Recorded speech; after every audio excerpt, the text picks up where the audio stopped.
겨자씨라는 코너가 있는데요. 그곳에 실린 글을 잠시 나누고 싶습니다. 그곳에 이런 예화가 있더라고요. 동물원에 사슴이 새끼를 낳는데요. 어미가 너무나 약해서 모두가 걱정을 하고 있었습니다. 새끼를 낳아야 되는데 몸이 너무 약해서 어떻게 새끼를 낳도록 해야 되는 건가. 이제 모두가 함께 의논한 끝에 진통제로 무통 분만을 해서 새끼를 낳도록 하자. 그렇게 결정을 하고 이제 무통 분만을 이제 시도를 해서 다행히 건강한 새끼를 이제 낳도록 했습니다. 그런데 문제는 뭐냐? 이 어미가 자신의 새끼를요, 본체만치 하면서 자신의 새끼를 돌보지 않는다는 거예요. 새끼를 낳는데 어미가 새끼를 돌봐야 되잖아요. 그런데 이 어미는 그 새끼를요, 본체만치 하고 돌보지도 않아요. 이건 또 무슨 일일까 서로 고민하다가 한 전문가들의 의견이 이렇습니다. 상고의 고통을 모르는 어미는 자신 앞에 있는 새끼를 자신의 새끼로 인정하지 않는다라는 거예요. 그 출산의 그 고통, 그 상고의 고통을 느끼지 않고 난 이 새끼가 자신의 새끼인지를 모른다는 거예요. 그래서 이 어미는 새끼에 대해서 무관심하고 이 새끼를 돌보지 않는다. 자, 그렇게 이야기했습니다. 여러분, 우리는 지금 사순절을 보내고 있어요. 예수님의 십자가 고난의 길을 따라가는 절기이죠. 자, 그렇다면 예수님의 고난의 의미는 무엇일까라는 거죠. 예수님의 고난의 의미는 생명의 원리다. 예수님의 고난을 통해서 생명이 태어나는 것입니다. 예수님의 고난을 통해서 우리에게는 영원한 생명을 얻게 되었다라는 거죠. 소망 없는 우리의 인생에 소망이 생겼고, 우리가 다시 그 고난받으신 그 예수님을 통해서 우리의 인생이 새롭게 태어났다라는 거죠. 그래서 그 고난받는 예수님을 믿는 자는 새로운 피조물이 되었다라는 것입니다. 즉, 모든 생명은 아픔으로부터 시작한다라는 거죠. 다시 말하면 우리 모두는, 저뿐만 아니라 여러분도 여러분들의 어머니의 해산의 고통을 통해서 이 땅에 태어난 것 아닙니까? 지금이야 뭐 이렇게 아까도 이야기했던 것처럼 무통주사라든가 뭐 제왕절개를 통해서 큰 출산의 고통을 이렇게 잘 모르고 출산하는, 물론 그 자체도 힘든 것이지만 옛날 우리 어머니 세대에 비하면은 지금은 많이 좋아졌죠. 예전에는 이런 것이 어디 있었습니까? 그죠? 그냥 집에서 그냥 아이 낳고 또 낳자마자 또 일하러 가고, 저희 어머니도 그랬다는 제가 일화를 들었어요. 저를 낳자마자 바로 나락 타작하러 마당으로 나갔다고. 제가 가을에 태어났으니까 한참 그때가 이제 예전에는 집에서 이렇게 나락을 타작했잖아요. 이게 저 낳자마자 그냥 어머니 바로 마당에 가서 이렇게 타작을 했다고, 그렇게 말할 정도로 대단한 어머니들이십니다. 네, 여러분들은 대단한 어머니십니다. 저희가 5남매거든요. 야, 참 대단하다. 그것도 그냥 지금처럼 그런 뭐 의술도 산부인과 의술이 좋을 때도 아니잖아요. 집에서 거의 다 집에서 출산하지 않았습니까? 그럼 오늘 마찬가지예요. 저와 여러분도 우리 어머니 세대의 그러한 출산의 고통, 그 산고의 고통을 겪고 우리는 이 땅에 태어났다라는 것이죠. 그래서 고난은 무엇보다 생명을 낳는 것이다. 즉, 예수님의 고난은 우리에게 또 다른 생명을 안겨다 주는 축복이다. 예수님의 입장에서는 고통이지만 우리의 입장에서는 그게 축복이라는 것입니다. 우리는 모두가 예수님의 십자가의 고난으로 말미암아 구원받은 존재임을 믿으시기 바랍니다. 그런데 여러분, 고난받는 것을 즐겨 맞이하는 사람은 없겠죠. 여러분, 고난받고 싶으십니까? 고난받고 싶으세요? 우리는 고난받기를 즐겨하지 않습니다. 그런데 예수님은 고난을 받으시기 위해서 하나님의 예정 가운데서 이 땅에 오셨다라는 거예요. 그래서 예수님이 겪으신 첫 번째 고난은 뭐냐? 하나님이 인간이 되시는 고난이었다는 거예요. 어떤 고난이었다고요? 하나님이 인간이 되는 고난이었다는 거죠. 여러분, 하나님이 사람이 되셨다라고 하는 거, 하나님이 사람이 되셨다라는 것 그 자체만으로도 우리에게는요 놀라운 신비가 아닐 수 없어요. 어떻게 하나님이 인간이 될 수 있는가? 쉬운 일입니까? 높은 권력자가 낮은 천민 계층으로 내려온다는 것이 여러분 쉬운 일일까요? 쉬운 일이 아니에요. 내가 일국의 대통령인데 내가 바로 그 대통령 옷을 벗고 평범한 시민으로 돌아온다는 거, 여러분 이건 말처럼 쉬운 게 아니에요. 하물며 만왕의 왕 대신 하나님이 인간으로 오셨다라는 거, 이것은 놀라운 일이라는 거예요. 말로 다 할 수 없는 은혜라는 것입니다. 그러나 그것이 예수님에게는 그 자체가 고난이라는 거예요. 오늘 저와 여러분들에게는 하나님이 인간이 되셨다라고 하는 이 사실이 그저 신비이고 우리에게는 놀랄 만한 은혜이지만 예수님에게는 그 자체가 뭐다? 고난이라는 거예요. 예수님은 죄악으로 인하여 하나님 아버지의 사랑을 도무지 받아들이지 않는 저와 여러분들을 위해서 스스로 낮아지셨다는 거예요. 저는요 이 말씀을 생각을 하면서 이런 생각을 해봤어요. 자, 하나님이 인간이 되셨다라고 하는 것, 하나님이 인간이 되셨다라고 하는 것은 우리 자신들이 얼마나 죄인이었는가를 알 수 있어요. 다시 말하면 오죽했으면, 어떻게 했으면? 오죽했으면 여러분 하나님이 하나님의 그 자리를 내어놓고 인간의 모습으로 하고 이 땅에 오셨을까? 오죽했으면. 이해가 되십니까? 얼마나 우리가 죄인이면, 얼마나 우리가 죄 가운데 있었으면, 오죽했으면 하나님이 그 영광스러운 보좌의 자리를 내어 던지고 인간의 몸으로 이 땅에 오셨을까라는 거예요. 구약의 많은 선지자들이, 많은 예언자들이 하나님에 대해서 말씀을 했어요. 회개하고 돌아오라. 하나님이 너희를 용서해 주실 것이다. 회개해라. 하나님의 나라가 가까웠다. 라고 그렇게 수도 없이 인간들에게 가르치고 전하고 또 경고도 했어요. 또 실제적으로 하나님을 배반하면, 하나님을 거역하면 어떠한 징계가 있는지까지도 보여주었어요. 그럼에도 불구하고 인간이 돌아왔어요? 안 돌아왔어요? 안 돌아왔어요. 별의별 짓을 다 해도 인간이 하나님께 돌아오지 않은 거예요. 그냥 지옥으로 가고 있는 거예요. 지옥의 길로 가고 있음에도 불구하고 이 길이 지옥의 길인지 사망이 있는 길인지도 알지 못한 채 그저 그 길로 가고 있는 거예요. 야, 그 길로 가면 안 돼. 너 그 길로 가면 죽어. 야, 그 길은 지옥으로 가는 길이야. 라고 그렇게 수많은 사람들이 그렇게 간곡하게 외치고 또 외쳐도 사람들이 돌아와요, 안 돌아와요? 안 돌아와요. 그러니 오죽했으면, 어떻게 했으면? 오죽했으면. 그냥 오죽했으면이 아니라 오죽했으면.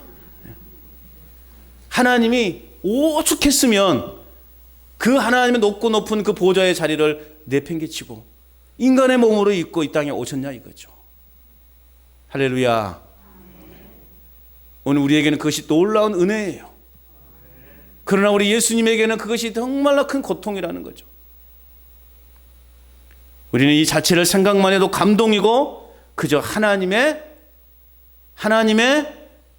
은혜로다. 하나님의 은혜로다 라고 밖에는 달리 표현할 길이 없는 거예요. 이것이 예수님이 겪으신 첫 번째 고난, 하나님이 인간이 되신 고난이에요. 예수님이 겪으신 두 번째 고난은 뭐냐? 실제로 받으신 고난이라는 거예요. 실제로 받으신 고난. 자, 오늘 우리가 이사야서 53장 3절과 4절 말씀을 읽었어요. 이 말씀은 어린 양 예수님께서 받으실 실제적인 고난이 어떤 것인가를 우리에게 보여주는 말씀인 거예요. 멸시천대를 받으시고 또 간고를 많이 겪으시면서 질고를 아신다라고 오늘 본문은 우리에게 말씀하고 있어요. 자, 3절 말씀을 우리 다 같이 한번 읽어봅니다. 3절 시작. 그는 멸시를 받아 사람들에게 버림받았으며 간고를 많이 겪었으며 질고를 아는 자라. 마치 사람들이 그에게서 얼굴을 가리는 것 같이 멸시를 당하였고 우리도 그를 귀히 여기지 아니하였도다. 자, 멸시를 받아 말씀하고 있어요. 멸시를 받아. 이것은 문자적으로 무가치하다라는 뜻에서 무시하는 것을 의미해요. 무가치하게 여겨서 무시하는 것. 이것이 멸시를 받아라는 의미예요. 이 단어의 뜻들이 연관된 단어가 성경에 여러 곳에서 기록되어져 있는데요. 창세기 25장에 보면 에서가 자신의 굶주림의 그 고통을 못 이겨서 무엇을 하찮게 여겼을까요? 장자권. 당시만 해도 장자권은 굉장히 중요한 거였거든요. 그 배고픔 때문에 그 배고픔의 고통을 이기지 못해서 장자의 명분을 창세기 25장 34절의 말씀에 보면 가볍게 여겼다 그렇게 말하고 있어요. 이 가볍게 여겼다라는 말이 무가치하게 해서 무시하는 것, 이와 같은 의미예요. 이게 장자의 권을 가볍게 여긴 거예요. 무시한 거예요. 하찮게 여겨버린 거예요. 그리고 나중에 가서 후회하죠. 또한 사무엘상 15장에 보면 사울이 아말렉을 진멸하라는 명령을 받게 돼요. 모든 것을 다 진멸해라. 그런 명령을 받게 돼요. 그런데요, 이 사울은 어떻게 했습니까? 좋은 것은 남겨요. 보기에 좋은 것들은 남기고 가치 없고 하찮은 것만 진멸했음을 나타낼 때, 이것도 마찬가지로 오늘 멸시를 받아 무가치하게 여겨서 무시하는 것과 같은 의미예요.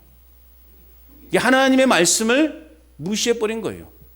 하나님의 말씀을 무시하고 하나님의 말씀에 대해서 무가치하게 여겨서 그냥 자신에게 보기에 좋은 것은 남겨두고 또 이렇게 가치 없는 것들은 하찮게 여기는 그런 행동을 했단 말이에요. 또한 사무엘상 17장에 보면 블레셋의 거인 장수 골리앗, 이 골리앗이 어린 이 다윗을 보고 뭐라고 표현했습니까? 업신여겼다 표현하고 있어요. 업신여겼다. 이 업신여겼다라는 표현도 오늘 멸시를 받아라는 의미가 같은 거예요. 무가치하게 여겨서 무시하는. 결국 오늘 이 멸시를 받았다, 그리고 사람들에게 버림을 받았다라는 말은 어떤 의미인가? 사람들이 여호와의 종이 그들에게 왔을 때 메시아로 인정할 만한 그 어떤 조건이 하나도 없다고 판단해서 그를 무시하고 또 그를 인격적으로 모독하고 멸시할 것임을 예언하고 있는 거예요. 예수님이 실제로 그렇게 당하셨잖아요.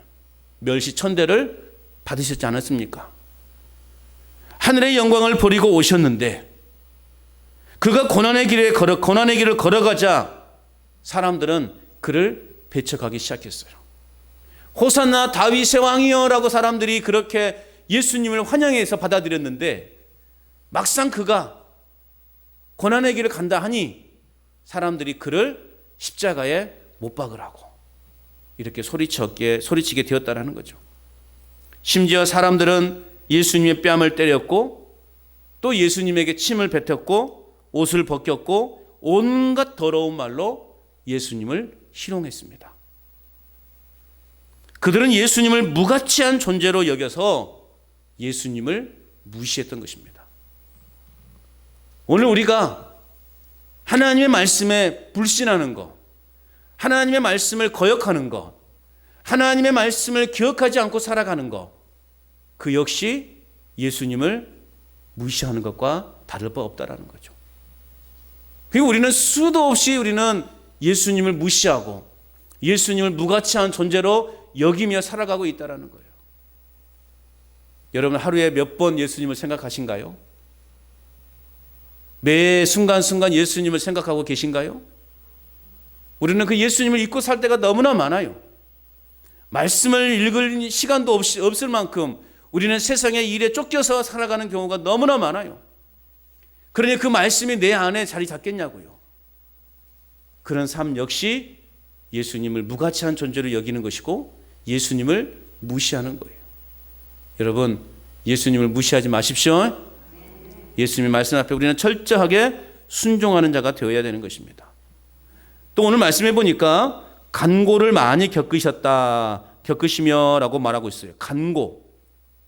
이 간고라고 하는 것은 어려울 간, 쓸 고가 합쳐져서 가난하고 고생스러움이라는 뜻이에요. 가난하고 고생스러움. 즉 이것을 한마디로 말하면 육체적인 고통이 극에 달했다라는 의미예요. 예수님은 간고를 많이 겪으셨어요. 간고를 많이 겪으세요. 육체의 고통이 극에 달한, 한계에 다다른 고통을 예수님은 수도 없이 겪으셨다는 거예요. 여러분, 예수님은 로마의 군인들로부터 가죽끈으로 된 채찍으로 맞으셨어요. 이 가죽끈은 우리가 일상적으로 생각하는 그런 가죽끈이 아니에요. 이 가죽끈 끝에는 뭐가 달려있냐? 쇳덩이가 붙어 있어요. 쇳덩이가 붙어있는 그 가죽끈으로 살을 내리치면 어떻게 되겠습니까? 때리고 이 가죽끈을 뛸 때 살점이 찢겨 나가는 거예요. 별로 여러분들은 느끼지 못하시는 것 같네요. 손에 조그만 가시만 껴도 아파 죽겠다고 소리치고, 조그만 이렇게 손에 비어도 그냥 막 뭐 큰일 나는 것처럼 병원에 가야 되는 것 아닌가 하면서 막 벌벌벌 떠는 우리의 모습 아닙니까? 예수님은 살이 찢겨 나가는 고통을 겪으셨어요. 간고를 겪으셨어요. 십자가에서 손과 발에 대못이 박혔습니다. 그리고 마지막으로는 십자가 위에서 옆구리에 창을 찔려 물과 피를 모두 다 쏟으셨어요. 예수님은 이러한 고난을 겪으셨어요. 간고를 겪으신 거예요. 육체적 고통이 한계점에 다다른, 아니 그 이상을 겪는 예수님의 그 고통을 겪으셨다는 말이에요. 또한 질고를 아는 자라 그렇게 말씀하고 있어요. 질고를 안다. 병을 안다라는 거예요. 우리 인간의 연약함을 다 겪어 보셨다라는 말이에요. 예수님은 하나님이시면서도 완전한 인간의 몸이에요. 그렇기 때문에 우리 인간이 겪는 그 모든 고통, 그 아픔을 다 겪으신 거예요. 그 아픔을 알아요. 인간의 그 상처받은 마음을 예수님은 다 아신단 말이에요. 예수님도 어릴 적에 그 성장 과정이 그렇게 좋은 환경이 아니었다는 거죠. 지난주도 말씀을 드렸죠. 일화에 보면 그 아버지가 일찍 돌아가셨다라는 그러한 일화가 있어요. 예수님은 어릴 적부터 이른 나이에 소년 가장이 된 거예요. 그러니 여러분 생활이 어떻게 했냐고요. 예수님은 우리의 연약함을 아셔요. 우리의 그 힘든 부분을 아십니다. 다시 말하면 인간으로서 감당하기 어려운 그런 정신적 고통과 육체적 고난 가운데 예수님이 살아가신다는 거예요. 사람들은 이러한 예수님을 어떻게 했어요? 멸시하였습니다. 심지어는 우리도 그를 귀히 여기지 아니하였다라고 그렇게 오늘 성경은 말씀하고 있어요. 이는 하나님의 백성들조차 이 땅에 오신 예수님을 여호와의 종으로 또 구원자로 여기지 않고 하찮게 여길 것임을 나타내고 있는 것입니다. 이 말씀이 결국 요한복음 1장 11절 말씀에서 이렇게 증명이 돼요. 자기 땅에 오매 자기 백성이 영접하지 아니하였으니 라고 말씀하고 있어요. 예수님이 자기 땅에 오셨음에도 불구하고 사람들이 그를 예수님으로 인정하지 않은 거예요. 여러분 사실 이방인들에게 이 메시아가 무시를 당하는 것보다, 무시를 당해서 겪는 그 고통보다 하나님의 백성에게 메시아가 환영받지 못하고 배척당하는 것이 더 고통스러운 거예요. 여러분 그러지 않습니까? 나와 생판 모르는 사람한테 내가 멸시를 받으면 그냥 뭐 저 사람은 나와 앞으로 상종하지 않을 것이니까 그냥 한 귀로 듣고 한 귀로 흐를 수가 있어요. 그런데 나와 가까이 있는 사람에게 배신을 당해보세요. 그것은 말로 다 표현할 수 없는 고통이 따릅니다. 예수님도 이방인들에게 배척받은 것이 아니라 같은 민족, 우리 민족에게 멸시를 당하는 거예요. 오히려 이방인들은 예수님을 더 따르고 예수님을 더 추종하는 사람들이었습니다. 급기야는 자신을 위해 오신 메시아를 어떻게 했어요? 죽음에 이르게 하였다는 거죠. 이게 인간의 연약함이에요. 오늘 저와 여러분의 모습인 거예요. 저와 여러분들을 위해서 오신 예수님을 우리는 끊임없이 그 예수님을 십자가에 못 박는 짓을 하고 있다는 거예요. 계속해서 이사야 선지자는 이야기합니다. 4절 말씀 또 읽어봅니다. 4절 시작.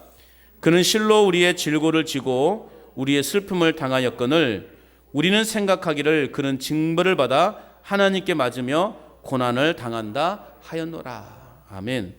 자, 여기에 보면 우리의 질고를 지고라고 표현하고 있어요. 우리의 질고. 앞에서 말했던 것처럼 우리의 질병들이라는 뜻이에요.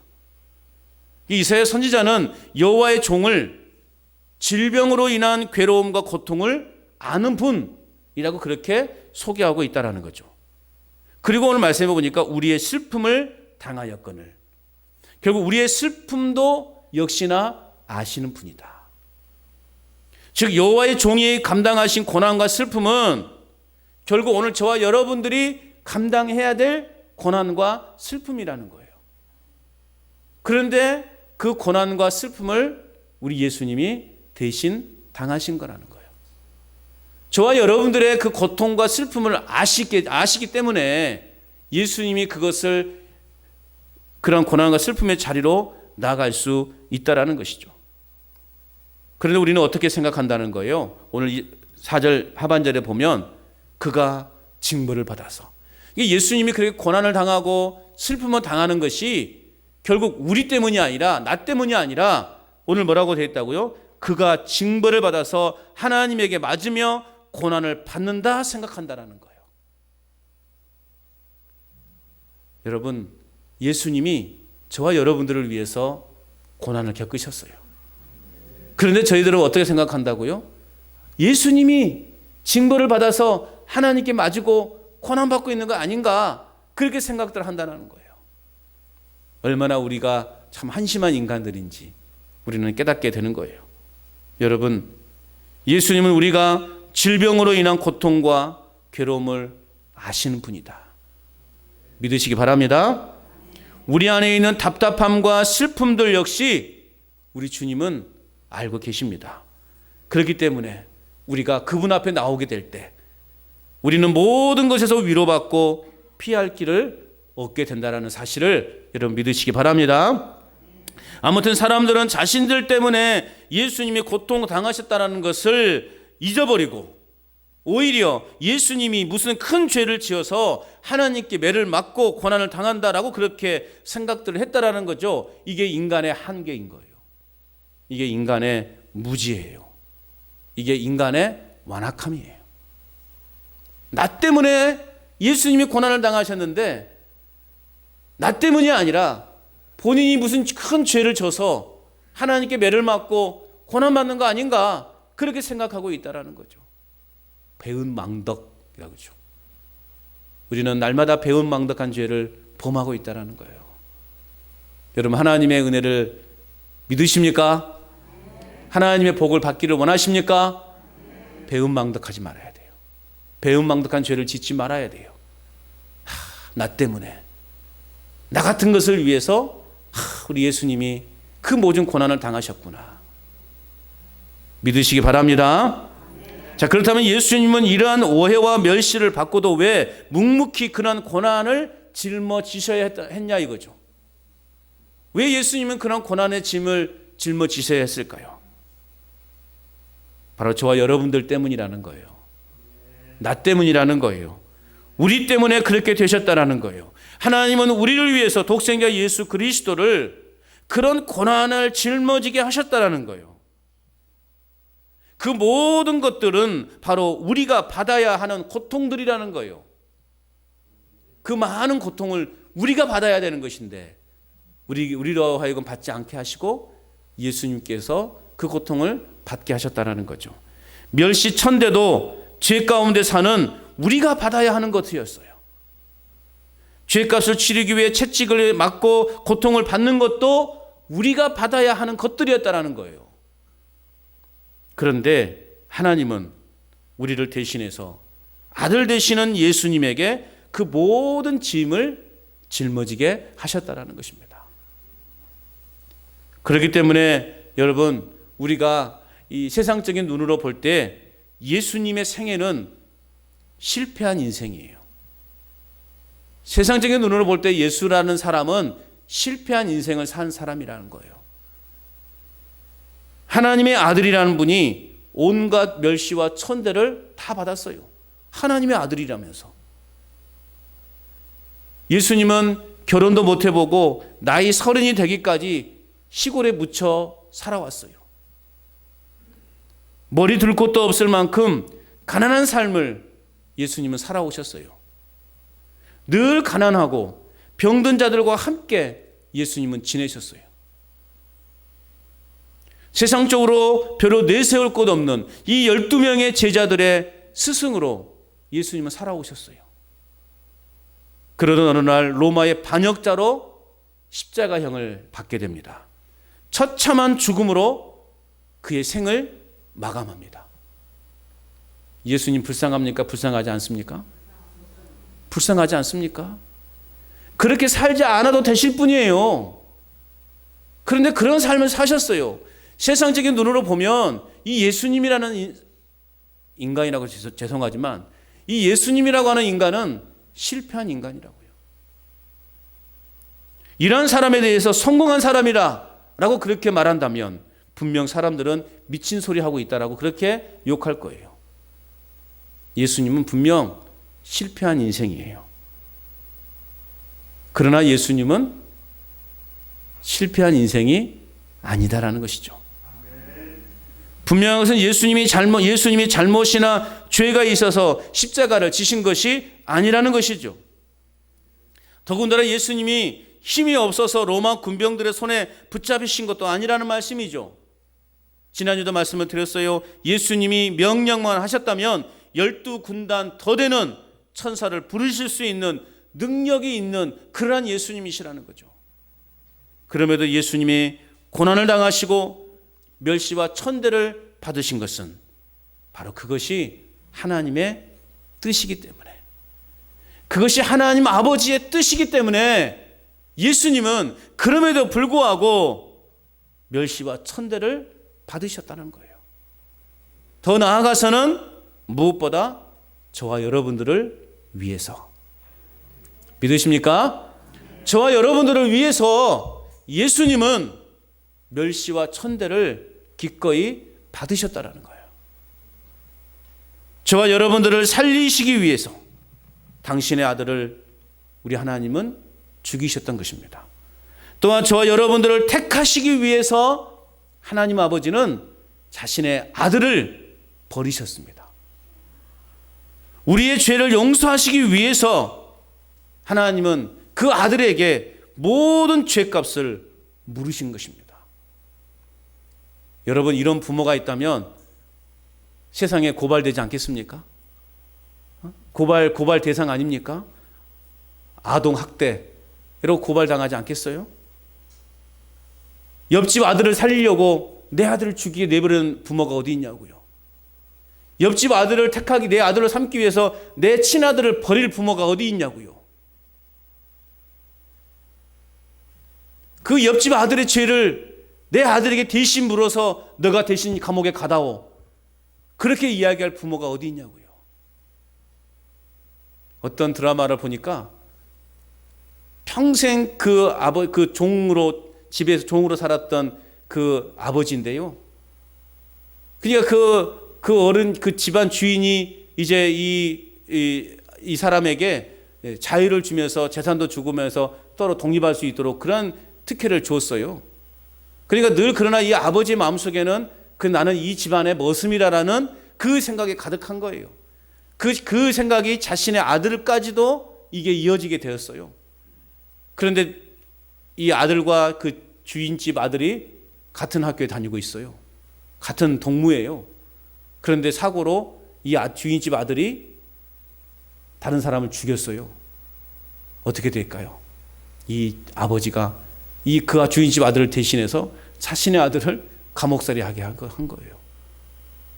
이런 아버지가 이런 비장한 아버지가 어디 있냐고요. 그런데 우리 하나님 아버지는 그렇게 하셨다라는 거죠. 누구를 위해서? 나를 위해서. 나를 살리시기 위해서. 나를 살리시기 위해서 하나뿐인 아들 독생자 예수를 이 땅에 보내셨고 죽게 하셨다라는 것이죠. 자, 그렇다면 왜 하나님은 그렇게까지 하셔야만 했을까? 왜 하나뿐인 아들을 그렇게 매몰차게 하나님 아버지는 버리셔야만 했을까? 다시 한번 말씀을 드리지만 죄 가운데 우리를 구원하셔서 저와 여러분들을 당신의 자녀 삼아주시려고, 죄로 인하여 우리의 자유로운 삶과 아름다운 영혼이 묶여 있었어요. 행복을 추구하며 살아야 될 우리의 영혼이 불행의 끈으로 오늘 우리는 묶여 있었다라는 거예요. 그런데 우리 예수님을 통해서 꽁꽁 묶여 있던 우리의 모든 죄악의 밧줄들이 다 풀려지게 되었고, 우리는 그래서 영적 자유함을 누릴 수 있게 되었다라는 것이죠. 스스로 고난을 받으심으로써 오늘 저와 여러분들에게는 용서와 자유를 선물로 주셨다라는 것입니다. 아울러 우리 예수님은 그래서 이제 우리에게 요구한 것이 있어요. 우리에게도 십자가를 요구하고 계신 거예요. 우리의 십자가. 우리의 십자가를 지고, 예수님 말씀하셨어. 나를 따르려거든 자기의 십자가를 지고 나를 따르라. 우리 인생에도요, 우리가 져야 될 십자가들이 다 있다라는 거예요. 십자가 없이는요, 우리가 예수님께로 나아갈 수 없어요. 우리는 보이지 않는 그 십자가, 그 십자가를 우리는 지금도 우리는 어깨에 둘러매고 힘겨운 인생살이를 해나가고 있다라는 것입니다. 어느 교회에서 신앙생활을 열심히 하던 한 집사님이요, 이런 불평을 했어요. 내가 진 십자가는 너무 무겁다. 왜 나는 이렇게 무거운 십자가를 지고 인생을 살아가야 되는가? 그렇게 불평을 했어요. 신앙생활을 그렇게 게을리한 사람도 아니에요. 누구보다 열심히 신앙생활하는 그 집사님이 어느 날 생각해 보니까 너무나 이게 참 이게 불공평한 거예요. 나는 왜 이렇게 맨날 무거운 십자가를 지고 살아가야 되는가? 그렇게 여러분 불평을 했어요. 그런데 어느 날 꿈에 무거운 십자가를 지고 언덕을 올라갔는데, 얼마를 이렇게 힘겹게 올라가다 보니까 눈앞에 많은 십자가가 보이더라는 거예요. 그때 한 음성이 들려왔어요. 네가 진 십자가가 무겁다고 불평하지 말고, 자, 여기에 많은 십자가 중에 네가 지고 싶은 거 하나 지고 가라. 그런 음성이 들려오더라는 거예요. 그래서 이 집사님이요, 등에 메고 있던 십자가를 내려놓고 딱 보기에 조금 작고 반짝반짝한 그 금덩이 십자가를요, 눈에 들어온 거예요. 그래서 비록 내가 지금 지고 있는 그 십자가보다 좀 더 작은 그 금빛 나는 십자가를 이제 어깨에 메려고 들어보니까요, 너무 무거워가지고 들려지지가 않는다는 거죠. 그래서요, 이제 또 막 끙끙거리고 있으니까 또 음성이 들려오더래요. 야, 다른 십자가 한번 찾아서 지어봐라. 그래서 이제 이 집사님이요, 이 금덩이, 아까운 금덩이는 아쉽지만 내려놓고 또 이렇게 십자가를 보니까 어떤 십자가가 있느냐, 조금 더 작고 장미꽃이 활짝 피어있는 그 아름다운 향기가 나는 십자가가 눈에 보이더라는 거예요. 그래서 옳거니 이 십자가를 지어야지. 이건 너무나 가볍거든요. 그래서 그 십자가를 지고 조금 갔더니요, 도저히 이 십자가를 지지 못하겠다라는 거예요. 왜요? 가시가 있어가지고. 가시 같은 걸 계속 찌르니까 지고 갈 수 있어요, 없어요? 없어요. 그래서 그거 내려놓고 결국에 어떻게 했다? 자신의 십자가를 다시 지고 가더라는 거예요. 내가 지고 있는 십자가가 제일 가볍다라는 거예요. 여러분 인생에 어떤 십자가를 지고 계십니까? 그게요, 제일 가벼운 십자가예요. 예수님이 질만 하니까 우리에게 그 십자가를 지게 하신 거예요. 불평하지 마십시오. 왜 내가 진 십자가는 이렇게 무겁냐? 불평하지 마시라고요. 하나님이 감당할 만하니까 그 십자가를 주신 거예요. 그걸 감당하지 않으면 예수님이 대신 지고 가신다니까요. 여러분, 어떤 십자가를 여러분 어깨에 짊어지고 있습니까? 생각하십시오. 이 십자가가 제일 가벼운 거예요. 따라서 합시다. 이 십자가가 제일 가벼운 것이요. 내 십자가가 제일 가벼운 것이요. 그래요. 내가 진짜가 너무 무겁다고 여겨지면 그렇게 생각하십시오. 야, 하나님이 나를 사랑하신가 보다. 하나님이 나를 사랑하시고 또 내 믿음이 그만큼 충만하니까 하나님이요 무거운 십자가를 지어주신 거예요. 여러분, 꼬맹이한테 지게질을 하게 되면 막 통나무, 이만한 통나무 지고 가라고 합니까? 어떻게 해요? 그냥 지푸라기 하나, 야 이거 하나 지고 가봐라, 그러지 않겠어요? 초등학생이 지게 지고 가는데 그 초등학생이 한 5, 6학년 되는 아이한테 지게질 시키는데 막 이따만한 통나무 지고 가라고 할 부모가 어디 있냐고요. 조그마한 거 하나 야 지고 가봐 그러죠. 그러나 성장해 가면서 점점 그 무게가 달라지는 거죠. 우리의 믿음이 그만큼 성장하고 그렇게 믿음이 충만하니까 하나님이 그 십자가를 지게 하신 거예요. 그러나 여러분 기억하십시오. 십자가의 길은 때로 험하지만 결국 영광이 있다는 사실입니다. 그 십자가를 지고 가는 길이 영광의 길이라는 사실 여러분 믿으시기 바랍니다. 너무 쉬운 길, 미래가 보장된 길만을 고집하는 것은 그리스도인의 바른 인생의 삶이 아니라는 거예요. 예수님은 거룩한 성전으로 살아가는 우리에게 명령하십니다. 아무든지 나를 따라오려거든 자기를 부인하고 날마다 제 십자가를 지고 나를 따를 것이니라. 우리가 예수님의 제자라면 우리는 마땅히 우리는 십자가를 등에 지고 우리의 십자가를 지고 가야 하는 것입니다. 여러분, 예수 그리스도를 여러분의 진정한 도움과 위로로 삼으시기를 바랍니다. 저와 여러분이 고통을 당하고 마음이 상할 때 그리스도를 의지하면 그의 위로를 우리가 받게 될 줄로 믿으시기 바랍니다. 인생의 간고와 질고를 아시는 예수 그리스도께서는 결코 저와 여러분들을 괄시하지도 외면하시지도 않으신다는 사실을 여러분 믿으시기 바랍니다.